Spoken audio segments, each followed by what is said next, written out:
Merci Daniel. Je ne sais pas si vous le savez, mais notre camarade Olivier Besancenot est candidat aux élections européennes. Pas sur la liste PTBGO, malheureusement. Il est candidat sur la liste du NPA en Ile-de-France.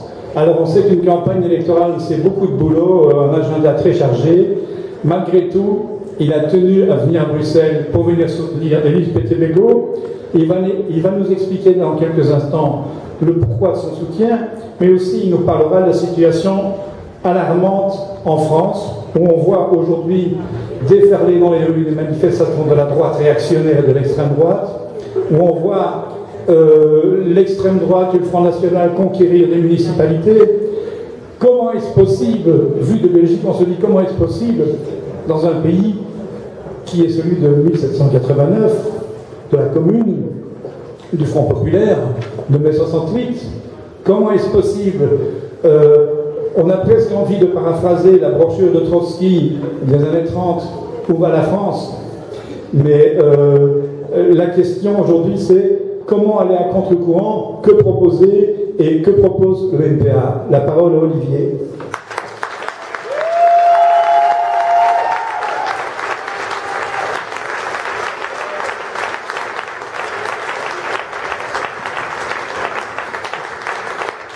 Bonjour à tous et bonjour à toutes, camarades. Donc, je viens de ce pays aussi où on a vu manifester le 12 avril dernier des dizaines de milliers de personnes qui ont le cœur à gauche, qui sont antiracistes, antifascistes, écologistes, qui sont favorables à l'égalité des droits, à l'égalité sociale et qui ont remanifesté le 1er mai. C'est d'ailleurs la première bonne nouvelle que je viens de vous annoncer, c'est que depuis que Manuel Valls est arrivé Premier ministre, cette fois-ci c'est la gauche qui descend dans la rue et plus l'ultra-droite et l'extrême droite fascisante, ce qui est déjà une première note d'espoir. Je ne vais pas vous saouler particulièrement avec la situation française. Je suis là parce que de toute façon, on ne peut jamais dire non à une invitation d'un meeting de la Ligue communiste révolutionnaire. Surtout quand on est communiste. Surtout quand on est communiste. Je dis ça 2 fois exprès, puisque les journalistes m'ont posé la question en arrivant, et je ne suis pas le seul. Il paraît qu'il y a un député flamand de l'ultra-droite qui a invité tous les habitants et les habitantes de Belgique à craindre le retour des communistes par rapport à la dynamique électorale que vous êtes en train de connaître.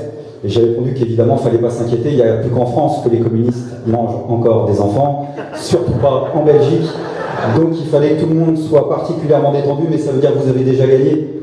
Parce que si ce genre de personnage transpire déjà, et vous ressortent les vieilles recettes à base de c'est le retour des chars soviétiques, c'est qu'en général vous avez déjà marqué des points, et ça c'est la dynamique politique électorale que vous êtes en train d'enclencher maintenant.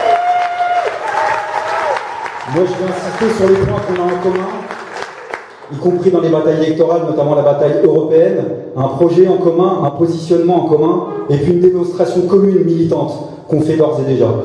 Donc la campagne européenne, si vous arrivez déjà à créer une dynamique, c'est déjà une première victoire, parce qu'en France, c'est vraiment compliqué, tout est fait pour que personne ne s'intéresse à cette campagne. Les partis institutionnels, d'ailleurs, ont décidé de ne pas mener campagne, c'est plus facile comme ça, avec un maximum d'abstentionnistes, ce sera une victoire à la clé pour leurs idées, et puis en plus, des fois, on regrette même quand ils font un peu de politique dans la campagne, puisque nous, on a commencé cette campagne électorale européenne avec un collector d'ores et déjà, puisque le Parti Socialiste en France a lancé son projet d'affiche qui résume toute sa campagne, et je vous le donne en 1000. L'affiche du Parti Socialiste pour sa campagne européenne en France, c'est « Refusons l'austérité ». 3 points de suspension en Europe, ce qui prouve qu'on peut être converti à l'économie de marché et garder le sens de l'humour, mais c'est ce type de campagne électorale auquel on est confronté actuellement. Donc nous, avec nos petits bras musclés, on aurait voulu une campagne unitaire avec le Front de gauche, avec Lutte ouvrière. Malheureusement, les uns les autres, pour différentes raisons, ont refusé. On présente des listes et on va essayer de casser cette espèce de vrai faux débat qu'on essaye de nous imposer au moment des européennes, qui se résumerait finalement à un vrai faux référendum pour ou contre l'euro. Qu'arrangent les eurosceptiques et qu'arrangent les libéraux. Parce que d'ailleurs, les eurosceptiques comme les libéraux ont un point en commun. C'est tout remettre sur la Commission de Bruxelles. Les uns comme les autres disent tout ce qui nous arrive, c'est la faute à la Commission de Bruxelles. C'est une armée de technocrates qui décide dans notre dos. Oublions de dire au passage que ce n'est pas la Commission européenne de Bruxelles qui décide d'abord et avant tout. C'est le Conseil européen des ministres, le Conseil des ministres européens. C'est-à-dire qu'en première et en dernière instance, c'est les gouvernements nationaux qui décident des politiques d'austérité. Et ça, évidemment, les nationalistes eurosceptiques ne veulent pas en entendre parler, pas plus que les gouvernements libéraux, parce que ça leur fait une excuse de choc. Et nous, on essaie de dériver ce débat-là pour dire qu'il y a une troisième option, qui est ni le repli nationaliste, ni la construction d'une Europe capitaliste faite par et pour les banquiers, qui serait la construction d'une autre Europe, faite cette fois-ci par et pour les travailleurs et les peuples. Parce qu'au moment du passage de l'euro, pour les critères de convergence économique, ils ont déplacé des montagnes. Il y avait des vrais problèmes techniques pour arriver à une monnaie unique. Des vrais problèmes techniques. Et ils y sont arrivés. Et nous, ce qu'on dit, si on est capable de le faire dans le domaine monétaire, pourquoi on n'est pas capable de le faire dans les questions sociales et démocratiques? Pourquoi on ne sortira pas des traités existants, de Maastricht jusqu'au TSCG, pour faire cette fois-ci des critères de convergence sociaux et démocratiques, c'est-à-dire prendre le meilleur de ce qu'il y a dans chacune de nos législations sociales ou démocratiques, et cette fois-ci le faire partager à tous, parce qu'il n'y a pas de raison qu'on se partage que la misère dans le cadre de la construction européenne actuelle. Vrai sur des questions démocratiques, vrai sur des questions sociales. Une Europe avec le droit à l'avortement effectif dans l'ensemble des pays membres de l'Union européenne, avec un droit de vote des immigrés effectif dans l'ensemble des pays de l'Union européenne, avec une Europe qui ne soit pas une Europe forteresse, parce que l'élection européenne, c'est aussi dénoncer des vrais problèmes concrets qu'on essaie de dénicher, nous, par exemple, par une action un peu spectaculaire, qui est les agissements de cette agence européenne qui s'appelle Frontex. Frontex qui est gavé de subventions publiques, de dizaines de millions d'euros de subventions publiques. Frontex, c'est cette agence européenne qui est chargée de surveiller, comme ils disent, les mouvements migratoires dans le cadre de l'Europe de Schengen. Une véritable armée semi-privée qui a une douzaine d'hélicoptères, une douzaine d'avions, plus d'une centaine de navires. Le 3 octobre de l'année dernière, à Lampedusa, il y a 366 migrants qui sont morts d'une politique qui a des choix assumés par les différents gouvernements, qui fait qu'on estime, parce qu'il peut y avoir que des estimations cyniques et lugubres, qu'on estime que depuis 1988, il y a peut-être 20 000 personnes qui sont mortes dans la Méditerranée, parce que des personnes fuient la misère, fuient des dictatures.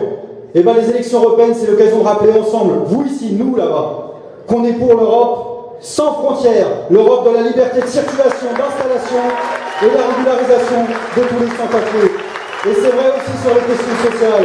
Une Europe où il y aurait une loi d'interdiction des licenciements avec un droit de veto des comités européens d'entreprise. Une Europe où il y aurait des services publics européens qui auraient le monopole de l'activité, où on exproprierait les intérêts privés, notamment ça a été dit dans le domaine de l'énergie et des banques. Et puis une Europe où il y aurait un salaire minimum européen basé sur les salaires minimums nationaux les plus élevés, qui serait la seule forme de réponse au dumping social. Ça implique une rupture avec les traités existants et un projet anticapitaliste et internationaliste. Et c'est le deuxième point qu'on a en commun. Le point commun qui est entre l'Europe et nos questions nationales, c'est qu'on a les mêmes politiques qui sont nées. Et le positionnement qu'on a en commun ici, c'est la volonté, de façon décomplexée, j'allais dire, de construire une gauche radicalement alternative aux gauches traditionnelles des partis qui nous ont foutus dans la merde depuis des années et des années. Et je dis bien décomplexée. Il ne s'agit pas simplement de refaire la gauche d'avant, en reparlant comme la gauche parlait avant. Il s'agit d'en faire une nouvelle, adaptée aux coordonnées de la période, avec un programme qui s'assume en tant que tel. Parce que dans l'Europe, il y a 70% des votes qui se font en commun entre la social-démocratie et la droite. Parce qu'il y a des pays, vous en savez quelque chose, où la droite et la gauche gouvernent ensemble. Et puis il y a d'autres pays où je sens quelque chose. La gauche, quand elle arrive aux affaires, elle gouverne pas avec la droite, mieux, elle mène la politique à sa place. Puisque Hollande et Valls, c'est les deux seules personnes en France qui ne savent pas qu'en fait tout le monde est au courant qu'ils sont de droite. Et qui continuent à nous faire des blagues en disant on a été élus pour faire un peu. Parce que ça, ils nous l'ont sorti encore il y a 48 heures. On a été élus pour faire une politique de gauche, alors on va amener une politique de gauche. Ce qui prouve, je vous le dis, qu'ils ont de l'humour et qu'ils vont continuer. Mais plus personne n'y croit. Et c'est la raison fondamentale de la percée de l'extrême droite, c'est qu'il y a des millions de personnes qui font plus la différence entre cette gauche-là et la droite quand elle arrive au pouvoir, et qui pourraient dire le contraire. Créer une autre gauche avec un projet de société, ça veut dire assumer par raconter des histoires aux enfants. Quand on a la volonté qu'on veut tous et toutes, c'est-à-dire satisfaire finalement un plan d'urgence sociale, démocratique, écologique, ça implique de prendre l'argent là où il est, et de dire en plus comment on va le prendre, sans raconter d'histoires aux enfants. Et il y en a à gauche qui veulent raconter des histoires aux enfants, en disant tout le problème c'est un problème de personnel, les autres étaient mauvais, mettez-nous à la place, nous on est des bons, votez pour nous, on fera tout à votre place. Une fois qu'on sera arrivé aux affaires, nous on vous la fera pas à l'envers. Et nous, on ira faire un tour de passe-passe au capital. Et le tour de passe-passe au capital, moi je le connais bien dans mon quartier, c'est un vrai tour de passe-passe. Ça consiste à aller voir le capital une fois que vous êtes élu et dire au capital, regarde ma main, fixe ma main, tu la vois ma main, et pendant ce temps-là, avec l'autre main, je fais la poche du capital. Je lui retire ses profits, sans que le capital se rende compte de rien, parce que c'est un tour de passe-passe. Et j'ai réussi comme ça à répartir les richesses. Ça, c'est une histoire pour enfants. Parce que dans la vraie vie, ça se passe pas comme ça. Une fois qu'on arrive au pouvoir, et qu'on fait ça au capital. Le capital, il dit, bah, j'ai vu ta main. Mais tu sais quoi, je ne vais pas te donner l'argent. Parce qu'ici, c'est moi qui gouverne. C'est moi qui possède tout. Les principaux secteurs de l'économie, c'est moi qui les possède. Ça veut dire que quand on est de gauche et quand on s'assume, il faut poser des questions essentielles qui sont des questions de propriété, mot tabou à gauche, de réappropriation des richesses, collective, sous contrôle de la population, des usagers. Sinon, on continue à raconter des histoires aux enfants et assumer en effet un projet de société alternatif. Et la question du réchauffement climatique, c'est une vraie question de ce point de vue-là, qui n'est pas morbide, elle est bourrée d'espoir, si on assume en effet les choix politiques. C'est qu'aujourd'hui, il y a une figure, par exemple, du mouvement altermondialiste, on n'est pas d'accord avec tout ce qu'il raconte, qui s'appelle John Holloway, qui utilise dans son dernier ouvrage une image que j'aime bien.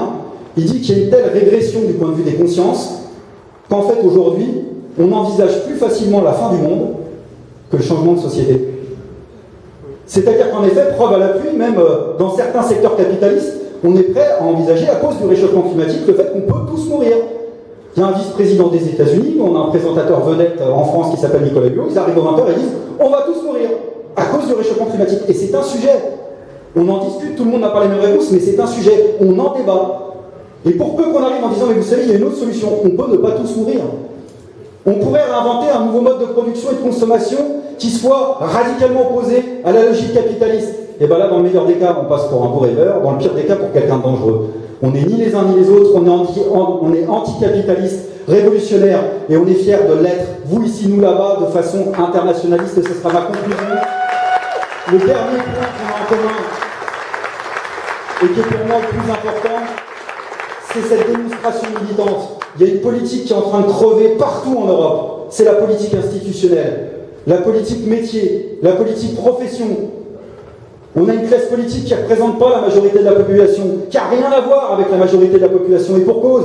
Ils vivent de leurs mandats électoraux au cours de leur vie tout entière et parlent de nos vies qu'ils ne connaissent même pas. Et il y a des millions de personnes dans l'Union européenne, en Europe, partout dans le monde. Et c'est d'ailleurs le fer rouge de toutes les mobilisations actuellement, le mouvement des indignés, le mouvement en Bosnie, l'insurrection sociale et démocratique, ces mouvements qu'il faut coordonner maintenant pour un premier mouvement social européen, où cette fois-ci on fera plus grève, chacun de notre côté, mais le même jour, la même heure, pour rappeler nos revendications et notre aspiration à nous représenter nous-mêmes. C'est-à-dire dire aux partis institutionnels, vous ne parlez plus en notre nom, maintenant on parle en notre propre nom. Et on vous interdit le fait de parler en notre nom. Et ça, du point de vue de la dignité humaine, c'est terrible. C'est génial, parce que c'est déjà ça la première victoire. Et je sais, parce qu'on en parlait tout à l'heure, la victoire c'est de prendre la parole ici, parce que même prendre la parole dans la société, c'est déjà un acte de résistance. C'est tout sauf naturel. On a peur, on a le trac, on se le disait tout à l'heure, parce qu'on vit dans une société qui pousse à finalement nous faire croire qu'on n'est rien, qu'on ne peut pas parler en notre nom.